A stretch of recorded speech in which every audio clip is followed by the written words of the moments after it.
Hey Katie, this is cycle 2, week 3, day 1.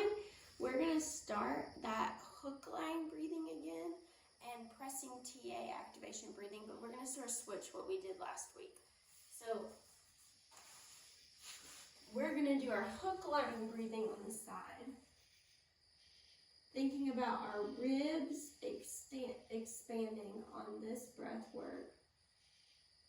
Feeling it press into the floor, nice and slow and controlled, a minute per side.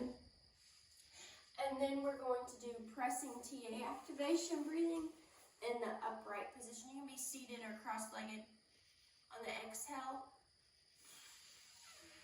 Press your hands together really hard to get that activation there. Just about a minute there. And then we're going to move into your warm-ups. Looks like you're doing well at those. And then on to supersets. This time on the seated box jump, get yourself below parallel. So you said you did parallel last week. Get that hip crease a little bit under our knee joint for this week. And then classic squats. Find that you did 8.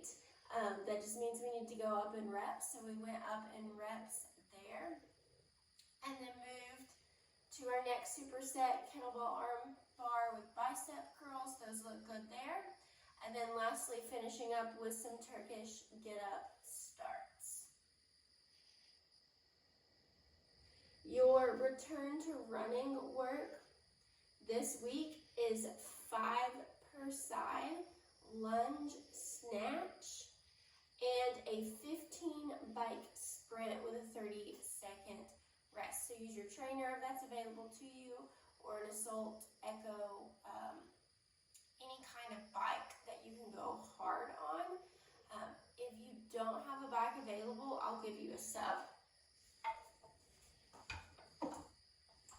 So for the lunge snatch, we're doing 5 per side. You start with a dumbbell. I'm going to let you choose the dumbbell this week, what you feel comfortable with. You can even increase the load as the rounds go on.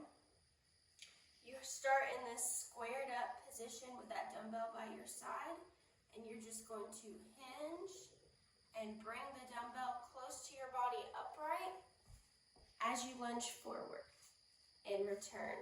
So 5 per side of that lunge snatch. You can come up slowly, nice and controlled. Feel how that feels in your pelvic floor to do that.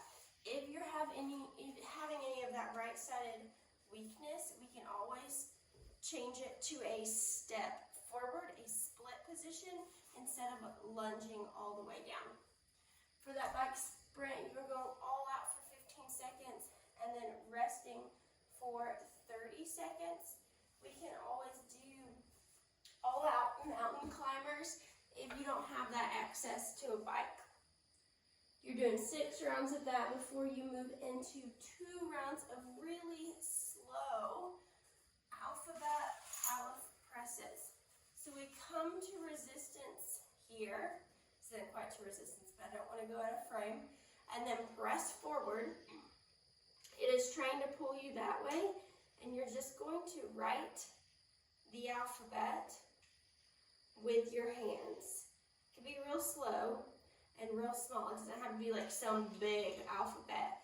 You're gaining that stability and control while your body is moving, or this part of your body is moving around. Make sure you do both sides. Take a break